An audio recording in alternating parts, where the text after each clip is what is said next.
तो नमस्कार, सत श्री अकाल, जय श्री राम। स्वागत है एस्पिरेंट्स आप सभी का सिविल विद आईमेक में। तो जैसे जैसे डेट करीब आती जा रही है, हम अपनी पढ़ाई और तेज़ी से करते जा रहे हैं। तो आज हम लेके आए हैं आपके लिए मॉडर्न हिस्ट्री। मॉडर्न हिस्ट्री पूरा हम पढ़ने वाले हैं बच्चों इस फ्लो चार्ट से, ठीक है।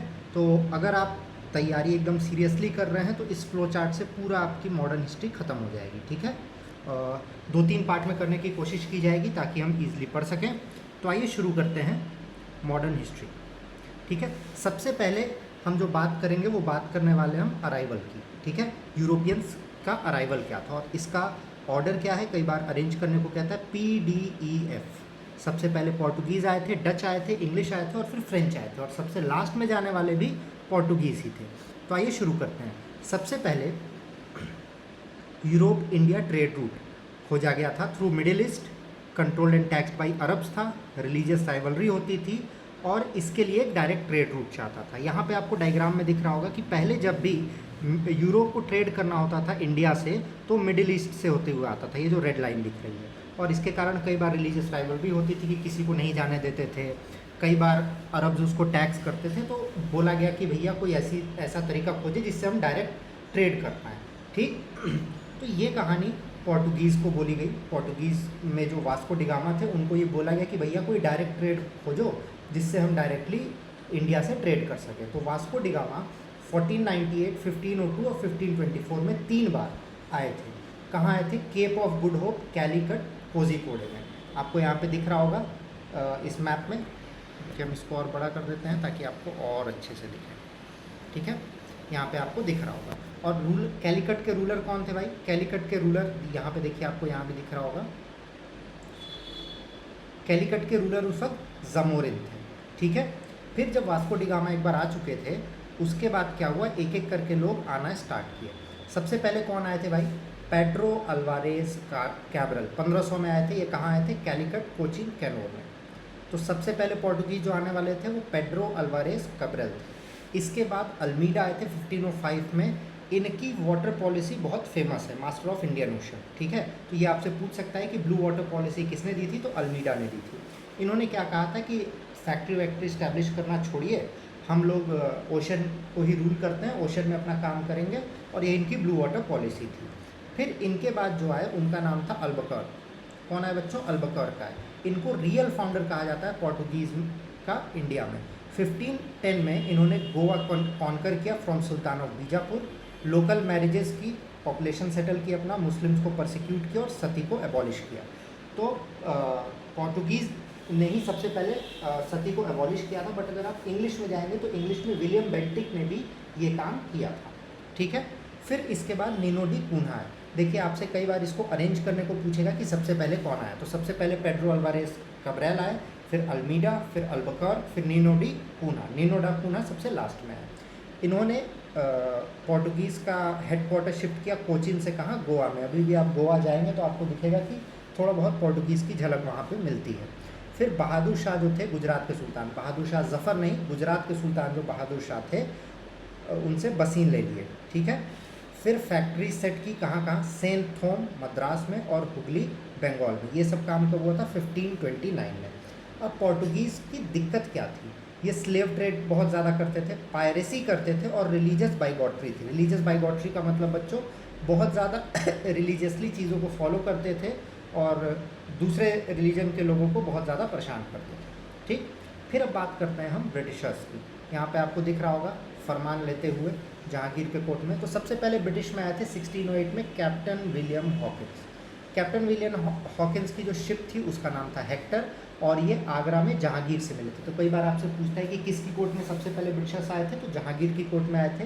देखिए, आपको कैप्टन हॉकिंस इस डायग्राम में दिख रहे होंगे।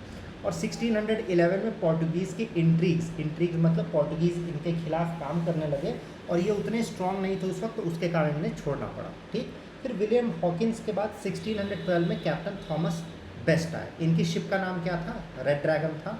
और इन्होंने बैटल ऑफ स्वाली की सूरत के पास 1612 में और पोर्टुगीज़ को हराया। सबसे पहला पोर्टुगीज़ इंग्लिश वॉर जो था बैटल ऑफ स्वाली में हुआ था, जहाँ पोर्टुगीज़ हारे थे। और फिर इनको परमिशन मिल गया कि आप अपने फैक्ट्री सेट कीजिए, कहाँ पे? सूरत और मसूलीपट्टनम में, ठीक है। ब्रिटिशर्स ने कहा पोर्टुगीज़ ने कहाँ पे सेट की थी फैक्ट्री? मद्रास में और बंगाल में। और ब्रिटिशर्स ने कहाँ सेट की थी बच्चों? सूरत में और मसूलीपट्टनम में। ये सब बातें याद रखिएगा। फिर 1632 में गोलकोंडा के सुल्तान जो थे उन्होंने गोल्डन फरमान इशू किया। गोल्डन फरमान बहुत ही कष्ट की बात थी। अब आप कहेंगे सर इसमें कष्ट क्या है? गोल्डन फरमान में बच्चों प्रॉब्लम ये हुई ना कि इसमें इनको गोलकोंडा के पार्ट पे फ्रीली ट्रेड करने का आदेश दे दिया कि अपने हिसाब से ट्रेड करो, ठीक है, हमें बस एनुअल पैसा देते रहना। इससे क्या हुआ? इनकी पावर यहाँ पे बढ़ गई, ठीक। फिर धीरे धीरे ये ऐसे परमिशन लेते गए और फाइनली आपको पता ही है कि क्या किया इन्होंने। फिर 1639 में चंद्रागिरी के जो रूलर थे अब आंध्र प्रदेश में, उनसे भी परमिशन ले लिया और यहाँ पे अपना फैक्ट्री बनाया मद्रास में, फोर्ट सेंट जॉर्ज, और इसको फोर्टिफाई कर लिया। फोर्टिफाई मतलब बड़ी बड़ी दीवारें बना दी, वहाँ पे आर्मी रख दी, ठीक है। फिर 1662 में किंग चार्ल्स II जो थे इंग्लैंड के, उन्हें बॉम्बे डाउरी में मिल गई। अब सबसे अच्छी बात ये देखिए, बॉम्बे उनको डाउरी में मिली थी, तो ये बात याद रखिएगा। King Charles II of England को 1662 में बॉम्बे डाउरी में मिली थी। किससे? पोर्टुगीज़ से। और इन्होंने ईस्ट इंडिया कंपनी को रेंट में दे दिया कि जाओ रेंट पे ले जाओ, हमको पैसा देते रहना, ठीक। 1690 में सुल्तानुती बंगाल जो बंगाल में थे वो जॉब चौरनॉक के अंदर थे। यहाँ तो कोई बड़ी कहानी नहीं होती है, बट अब कहानी स्टार्ट यहाँ से होगी बच्चों। 1698 में क्या हुआ? सुल्तानुती जो जॉब चौरनॉक के अंदर था, गोविंदपुर कैलीकटा में, यहाँ पे इन्होंने अपना दूसरा फोर्टिफाइड सेटलमेंट बनाया। कौन सा? Fort William. इसको ईस्टर्न सीट कहा जाने लगा। और इसके पहले क्या बनाया था बच्चों? Fort Saint George. तो सबसे पहले इन्होंने कौन सा फोर्ट बनाया? Saint George. फिर बनाया फोर्ट विलियम। ये मद्रास में बनाया था और ये कैलीकटा में बनाया था। आपको दोनों दिख रहा होगा, ये डायग्राम अगर आप देखेंगे, देखिए आपको दिख रहा होगा, ठीक है। उस वक्त कितनी टेरिटरी ब्रिटिश के अंडर थी? इतनी थी। अब आइए, सबसे बड़ी बात जो हुई इसके बाद वो ये हुई, 1717 में फर्रुख सियार ने 3 फरमान दे दिए और इन फरमान को कहा जाता है मैग्ना कार्टा ऑफ ब्रिटिशर्स, ठीक है। तो कमेंट करके बताइए Magna carta of Indian education किसे कहा जाता है? तो फर्रुख सियार ने 3 फरमान दिए। क्या क्या फरमान दिए?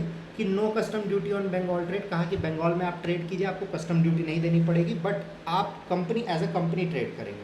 बट इसका इस्तेमाल लोग करने लगे, प्राइवेट लोग अपना प्राइवेट ट्रेड करने के लिए, पैसा एक्स्ट्रा कमाने के लिए। फ्री पासेस 10 तक इशू किए गए कंपनी के ट्रेड के लिए और इसी का इस्तेमाल होने लगा। मतलब कंपनी के अलावा जो कॉमन वर्कर थे वो भी यूज़ करने लगे इसका अपने अपने काम के लिए, तो बड़ा नुकसान होने लगा। और recognition to British coin, British के जो कॉइन्स थे उनको रिकॉग्नाइज़ किया जाने लगा। कहा गया कि ठीक है, आप अपने कॉइन से भी ट्रेड करेंगे तो हम मान जाएंगे। और ये पोर्टुगीज़ से बेटर थे, ठीक। अब इसके बाद आते हैं डच। डच जो है 1602 में आई थी, डच ईस्ट इंडिया कंपनी। इनका एम सिंपल सा था कि हमें स्पाइसेस चाहिए इंडोनेशिया से और टेक्सटाइल चाहिए इंडिया से, पर ये स्पाइसेस पे ज़्यादा ध्यान दे रहे थे, इनका इंडोनेशिया पे ज़्यादा ध्यान था। ये कोरोमंडल पोस्ट में, और ये सबसे पहले ग्लोबल एमएनसी थे। एमएनसी मतलब मल्टीनेशनल कंपनी, ठीक है। पहला फैक्ट्री इन्होंने भी डाला मसूलीपट्टनम में 1605 में, फिर पुलिकट में, फिर सूरत, कराईकल और चिंसुरा में। बैटल ऑफ चिंसुरा बहुत फेमस है, आगे आपको पढ़ाएंगे तो बताएंगे। फिर 1741 में इनका बैटल ऑफ कोलाचल हुआ, कोलाहल कर दिए। किसको हरा के? त्रावणकोर के किंग जो थे मार्तंड वर्मा को हरा के। ये वर्मा को हराए तब इनको भी पावर समझ में आने लगा कि अब हमारे पास भी कोई पावर है। फिर एंग्लो डच वॉर हुआ। फिर 1759 में बैटल ऑफ बिदारा हुआ, ये बहुत इंपॉर्टेंट है। और इसी बैटल ऑफ बिदारा में ब्रिटिशर से लात खाए, हार गए और इनको भगा दिया गया। तो कोलाचल से ये आए, कोलाहल मचा के आए और बिना दर्द के चले गए। कोलाहल मचा के आए बैटल ऑफ कोलाचल से, और 59 में बैटल ऑफ बिदारा से चले गए। 50s में और 60s में ब्रिटिशर्स ने कई सारे इंपॉर्टेंट बैटल लड़े। कौन कौन से? 1757 में लड़ा बैटल ऑफ प्लासी। फिर 1759 में आपको दिख ही रहा है बैटल ऑफ बिदारा। फिर 1764 में बैटल ऑफ बक्सर हुआ, ठीक है। अब इसके बाद बारी आती है फ्रेंच की। फ्रेंच लोग जो थे वो सबसे लास्ट आए, ठीक है। सब आ चुका था तब ये आराम से, और 1667 में सबसे पहली बार आए। और इन्होंने फैक्ट्री कहाँ इस्टेब्लिश की? सूरत में। सूरत के बाद मसूलीपट्टनम में 1669 में और चंदर नागौर में 1673 में। तो हर कोई मसूलीपट्टनम में फैक्ट्री एक इस्टेब्लिश कर ही रहा था। 1674 में फ्रांकोइस मार्टिन आए और इन्होंने पौंडीचेरी को फाउंड किया। अब इसके बाद 3 कार्नेटिक वॉर्स हुए। तीनों कार्नेटिक वॉर्स इंपॉर्टेंट है, वॉर के लिए अलग से वीडियो हम बना के ट्रिक्स के साथ अपलोड कर देंगे, उसको आप देख लीजिएगा। फर्स्ट कार्नेटिक वॉर हुआ था ऑस्ट्रियन वॉर ऑफ सक्सेशन के कारण। फ्रेंच ने मद्रास कैप्चर कर लिया था, तो बैटल ऑफ सेंट थोम हुआ था अद्यार में। फ्रेंच ने अनवरुद्दीन को हराया, नवाब ऑफ कार्नाटिक को, और ट्रीटी ऑफ एक्सला चैपल हुई। तो सबसे पहले ट्रीटी कौन सी थी? Treaty of Aix-la-Chapelle. First Carnatic war में ट्रीटी ऑफ एक्सला चैपल हुई थी। फिर सेकेंड कार्नाटिक वॉर हुआ। सेकेंड कार्नाटिक वॉर क्यों हुआ? लोकल डिस्प्यूट में डुप्लेस ध्यान देने लगे और लोगों को लगा, मतलब डच की गवर्नमेंट को लगा कि यार डुप्लिक्स देखो पगला गया है, पता नहीं क्या कर रहा है, और इसलिए उनको वापस बुला दिया गया। बच्चों पर ये बताते हैं अगर डुप्लिक्स रह जाते ना तो जितना नाम रॉबर्ट क्लाइव और वॉरेन हेस्टिंग्स का है उतना ही नाम इन डुप्लिक्स का भी होता है, ठीक है। तो सेकेंड कार्नेटिक वॉर में कोई भी रिजल्ट नहीं आया। फिर थर्ड कार्नेटिक वॉर हुआ जो कि 7 ईयर वॉर्स इन यूरोप चल रहा था उसके कारण। इसमें बैटल ऑफ वॉन्डी वॉश हुआ।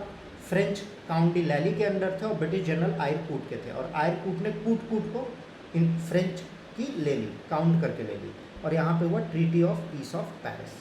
तो यहाँ पे पूरा आपका जितना भी एडवेंट ऑफ यूरोपियंस था इंडिया में वो ख़त्म होता है, ठीक है बच्चों। अगले वीडियो में हम आपको पढ़ाने वाले हैं expansion and consolidation of British rule in India. तो वीडियो को लाइक करें, शेयर करें, सब्सक्राइब करें और क्वेश्चंस करते रहें। Till then signing off. जय श्री राम, बाय बाय।